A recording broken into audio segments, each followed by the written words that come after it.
వామపక్షాల ఆందోళన నిర్వహించాయి. రాష్ట్ర ప్రభుత్వం ఎయిర్పోర్టు కోసం బలవంతపు భూసేకరణకు వ్యతిరేకంగా ఈ నెల 12వ తేదీన వామపక్షాల ఆధ్వర్యంలో గ్రామాలు పర్యటించాలని నేతలు నిర్ణయించారు.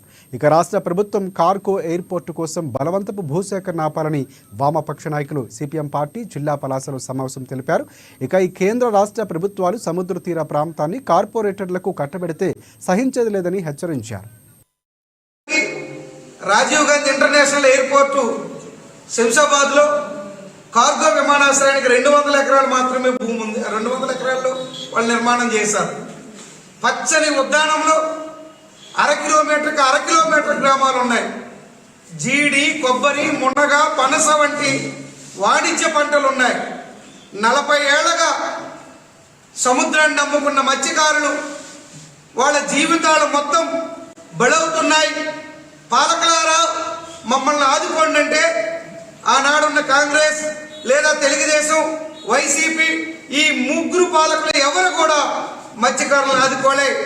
కోల్డ్ స్టోరేజ్లు కట్టమంటే కట్టలే, లేదా మరబోట్లు ఇవ్వమంటే ఇవ్వలే, వలలు ఇవ్వమంటే ఇవ్వలే, ఇంజిన్లు ఇవ్వమంటే ఇవ్వలే. ఇవాళ మత్స్యకారులకు ఉద్ధరించడానికి ఎయిర్పోర్ట్లు అంటున్నారు. ఈరోజు దేశంలోనే అత్యధిక తీర ప్రాంతం ఉన్నది ఆంధ్రప్రదేశ్. ఆంధ్రప్రదేశ్లో అత్యధిక తీర ప్రాంతం 193 కిలోమీటర్ల తీర ప్రాంతం ఉండేది శ్రీకాకుళం జిల్లా. అటు బయట భీమవరం నుంచి ఇటు ఇచ్చాపురం వరకు ఈ తీర ప్రాంతం మొత్తాన్ని కూడా ఇవాళ కార్పొరేట్ సంస్థలకు అప్పచెప్పడానికి ఇవాళ కేంద్ర రాష్ట్ర ప్రభుత్వాలు కూరుకుంటాయి.